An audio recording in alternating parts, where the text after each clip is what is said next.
Part 1. You will hear a conversation between a student and a woman. First, you have some time to look at questions 1 to 10.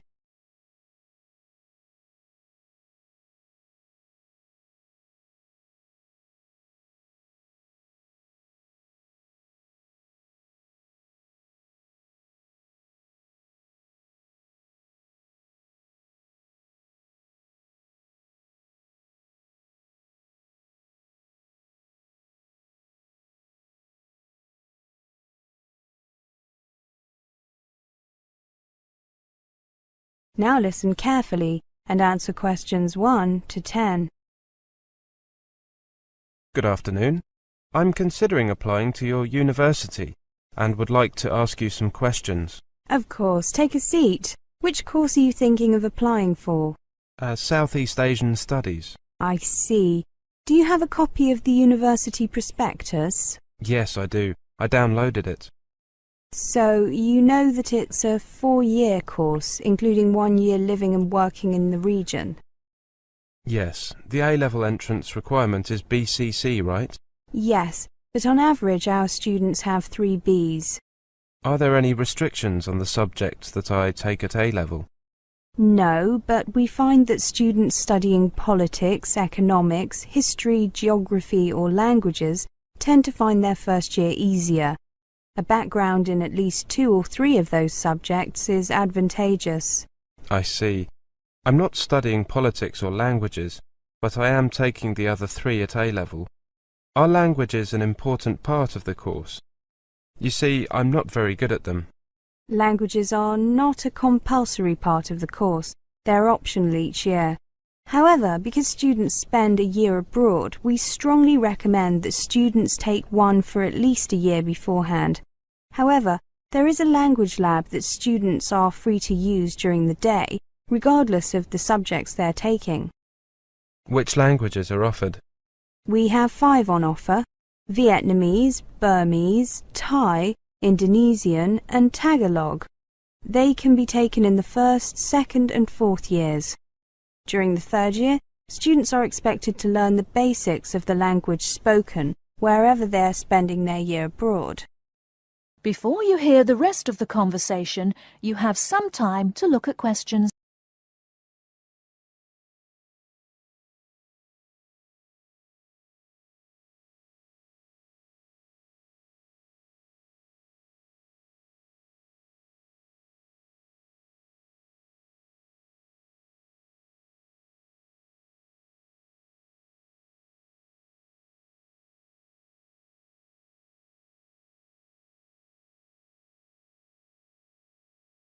I see.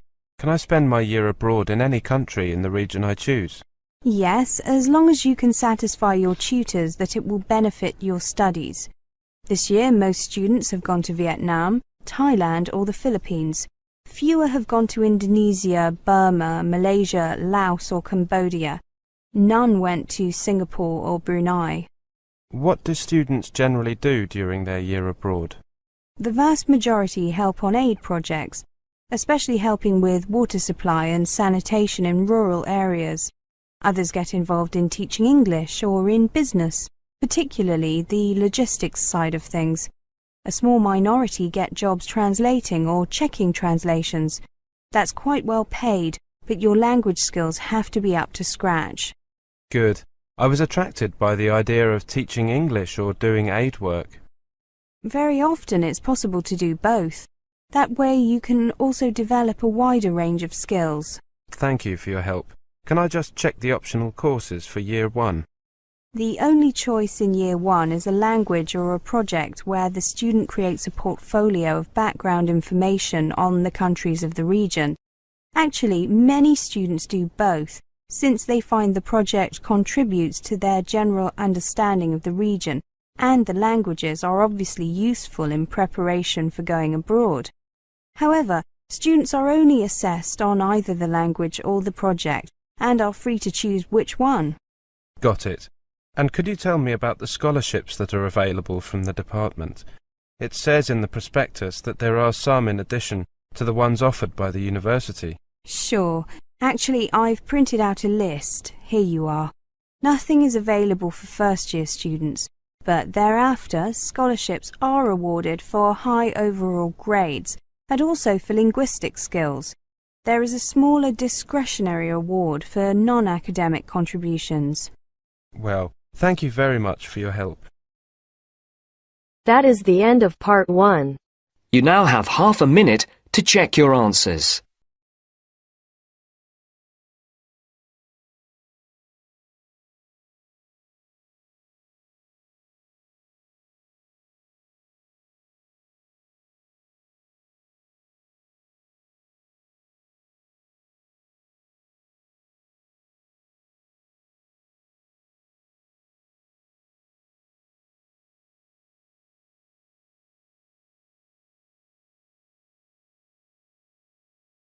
Now turns to part 2.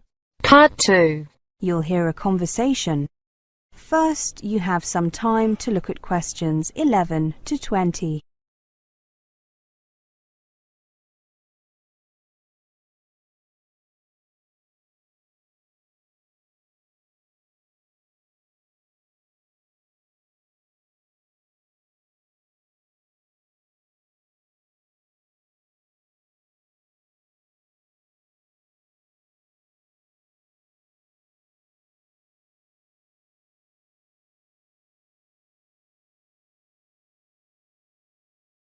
Now listen carefully and answer questions 11 to 20. Welcome to our program on Indian youth. Are young Indians different from their elders? Smarter, lazier, less obedient? We have invited an Indian sociologist, Mr. Singh, to share his views with us. Mr. Singh, many Indians complain that the new generation of Indians is too westernized and has lost touch with its culture. What's your opinion on that?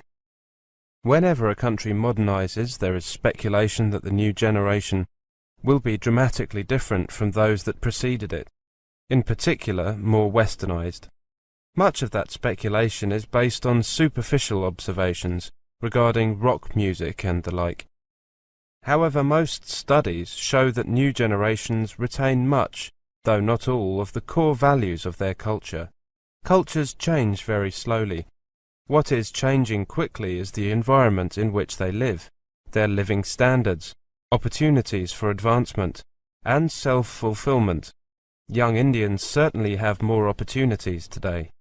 Where does your information come from? I have 2 children in their early 20s. I see their generation at close quarters. I often travel to both rural and urban places in India, and I see the young people there. The current generation has, by and large, rejected politics as a primary concern. They have grown up with a TV and a telephone, either at home or in the vicinity. They have watched MTV, but they still go to the temple. And most of them seriously believe that God exists. Regarding the opportunities that Mr. Singh mentioned, for the first time, it is acceptable in India for a kid to say that he or she wants to be an actor, a singer, a fashion designer, a writer, a cricket player as a profession, without parents losing sleep. It also means that they have many choices of role model. When I look at young people around me, I see more hope than helplessness. Mr. Singh, what is the main advantage that young people in India have? The biggest advantage the youth of India have is mobility. It is very easy for them to move about the country and follow opportunities. An edge the Chinese youth, for example, do not currently have. Also, young Indians are quickly adapting to new technologies, and English is now being more widely accepted and spoken than ever before. India's youth have a very unique advantage, a combination of mobility, language, and knowledge of technology. Add to that a country that has an entrepreneurial spirit and a very clear intent to adapt to Western culture. Before you hear the rest of the conversation, you have some time to look at questions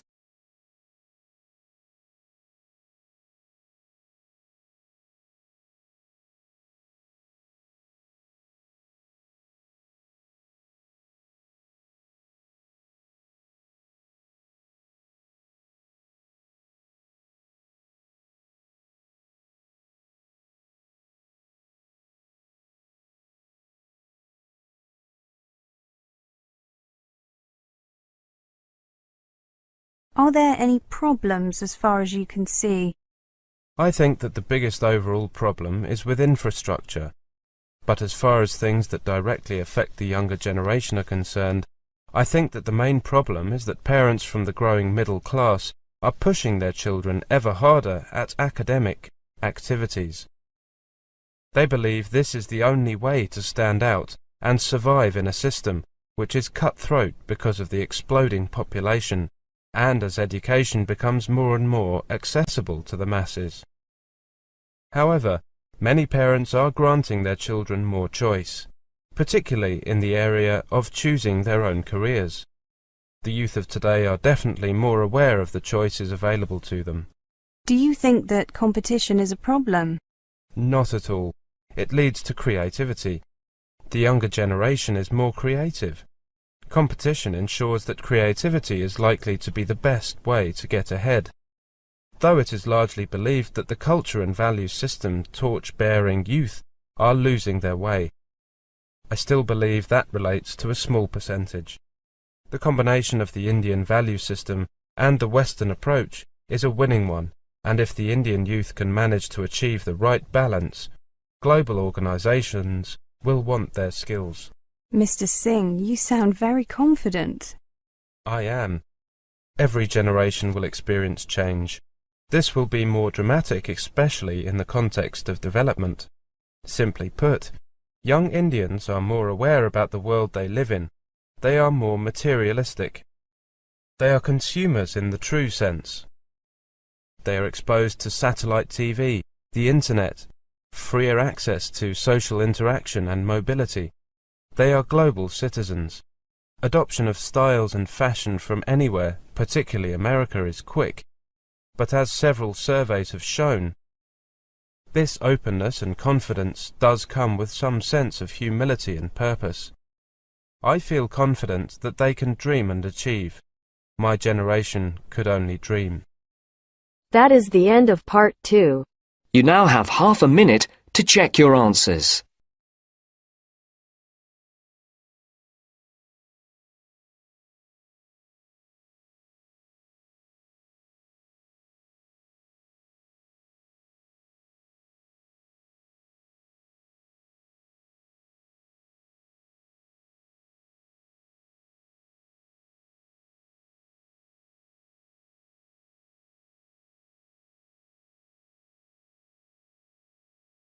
Now turns to part 3. Part 3. You will hear a conversation.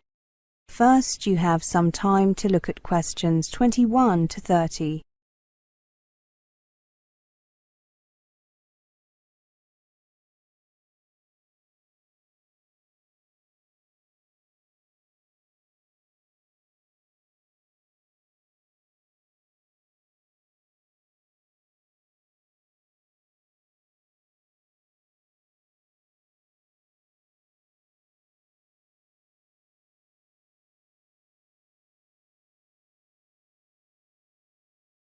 Now listen carefully and answer questions 21 to 30.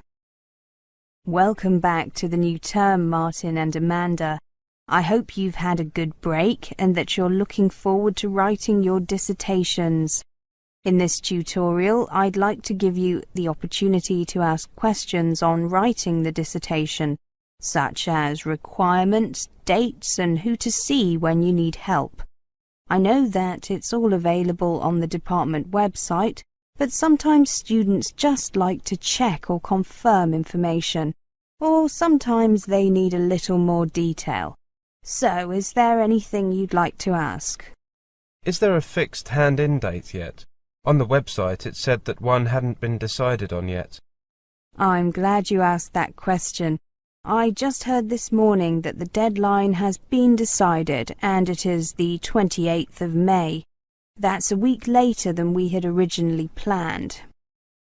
What about the word limit? The website gave a very broad range. What was it, Martin? 10,000 to 20,000 words? I believe so, Amanda. Well, I believe that was a typing error. It should be 10 to 12,000 words, but feel free to write a little more if you need to. However, Make sure that your dissertation is at least 10,000 words long, not including the contents, references, and bibliography. Right, thank you.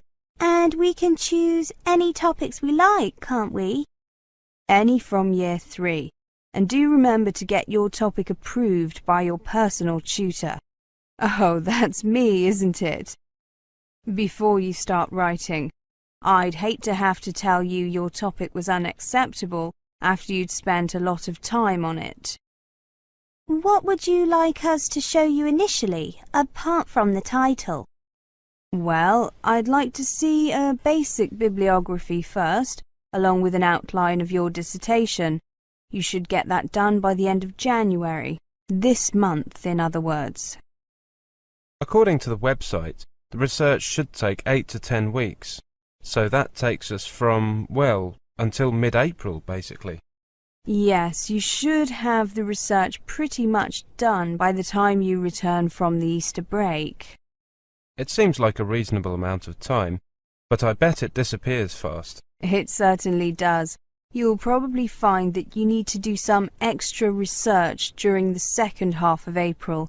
Ideally, you'd be writing then, but very few students get all the information they need, and the personal tutors almost always need to make some further suggestions. That's why it's really important to get the bulk of your research done by mid-April. Before you hear the rest of the conversation, you have some time to look at questions.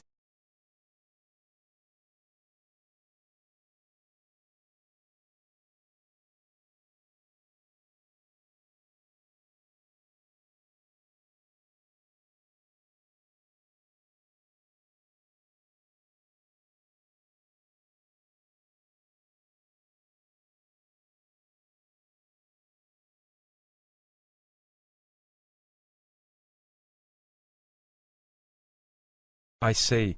If we get into trouble, or can see that we're going to get into trouble with our research, we should obviously contact you ASAP. Absolutely. Do you think that we should look at what other students have done in the past, in order to get a better idea of what to do and what to write? It can be helpful, but what often happens is that students rely too much on what they read. So I would only use other students' previous students' work as a reference. Got it. I know that we have the research guide to help us, but are there any other books or sources that you would recommend? I mean, to help us with planning a dissertation and the organisation and so on. Yes, I wanted to ask you that too. There are several available from the library. I wouldn't bother buying any. My personal favourite is Dissertations in You by Roger Klein. Another good one is Mastering Your Dissertation by Helen Blondell. There's a book about research techniques. What's it called? It's something simple like Research Techniques for Dissertations. The author is Helen Trailforth. Oh, I know. It's called Dissertation Research Techniques. Very good book. There's more than one copy of each of those in the library. One is for reference only, and you know about the recall system if a book is being borrowed by someone else and you want it, don't you? Yes. Good, very good. Anything else? Well, now that you've mentioned research techniques, I've got a question. Questionnaires. A good idea, Professor. The general consensus is that they're not very helpful, though some prominent researchers beg to differ. Clear them with me first if you decide to go ahead and use them. You see, you need to be very careful about the questions that you ask and order of the questions. Questionnaires very often lead people towards giving certain answers rather than getting at their true feelings and opinions. Martin, anything else? No, I'm happy. Thank you, Professor. Yes, thank you so much. My pleasure. That is the end of part 3. You now have half a minute to check your answers.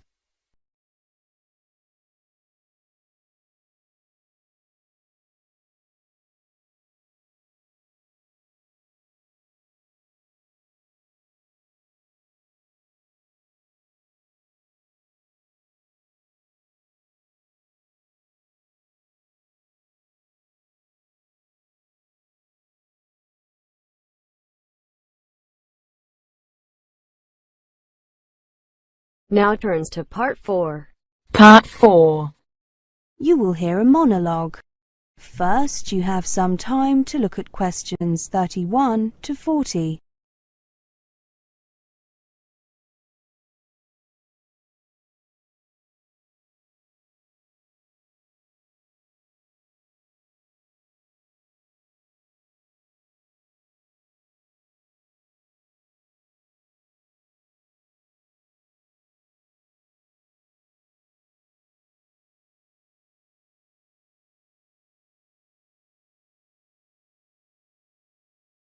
Now listen carefully and answer questions 31 to 40.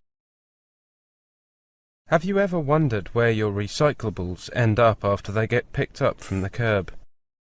After you've left them at a recycling drop-off centre, or when your hauler has come to empty your recycling dumpster? Well, this presentation will tell you. The story begins when a resident places their materials out for recycling in a special bin, brings their recyclables to one of the recycling drop-off centres, or when a business puts their used materials in their recycling dumpster. It is very important that residents and employees properly prepare their recyclables for collection. Improper preparation of materials, for example not removing container lids or including the wrong type of material, causes contamination.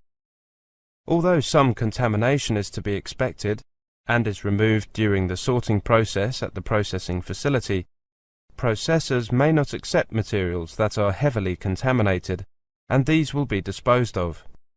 After materials are put out for recycling, the recycling truck comes to pick them up. Recyclables brought to the drop-off centres should be placed in the appropriate bins. The large containers are emptied periodically or whenever they are full. Businesses and multi-family residences collect on the days decided by the property manager. The trucks that collect recyclables from the curb and drop-off centres then drive the materials to a material recovery facility, or MRF. When the trucks arrive at the MRF, they are first weighed at the station to determine the weight of materials delivered to the facility. Next, the trucks proceed to the tipping floor, where they dump their materials. Items are dumped in specific areas to facilitate the sorting process. After the different materials are dumped on the tipping floor at the MRF, they are fed onto different conveyor belts according to the type of material. The materials then proceed up the different conveyor belts and are subject to both manual and automatic sorting. Individuals manually remove any large objects such as a lawn chair or garbage can, along with any contaminants. After the initial manual sort, the materials pass by a magnet that captures the metal cans, and then through an air sorter to separate the remaining materials. Once the materials are sorted, they are compressed into bales that are shipped to processors, who will then use these materials to create new products. Plastics can be recycled into items such as clothing, lumber, park benches and playground equipment. Metal and glass containers are often recycled into new containers, and paper is recycled into new paper products, such as copy paper, toilet paper, napkins and newspaper. Remember to close the recycling loop. Buy recycled both at home and at work, as this is the only way that recycling truly succeeds. Find out more about buying recycled products. Remember, if you're not buying recycled, you're not really recycling. So, how are we doing? Let's take a brief look at our recycling rate information. All municipalities are required to maintain a minimum recycling rate of 25% of the total municipal solid waste generated annually. We are required to annually report on recycling activities and file a report with the Department of Environmental Quality, or DEQ. These reports are due to the DEQ on April 30th of each year for the preceding calendar year. Based on information received to date, last year we reported a recycling rate of 33.9%, 2.8% higher than the previous year. Paper recycling was up 36%, as was the recycling of bottles and cans. Our target is a recycling rate of over 50% by 2014. That is the end of part 4. You now have half a minute to check your answers.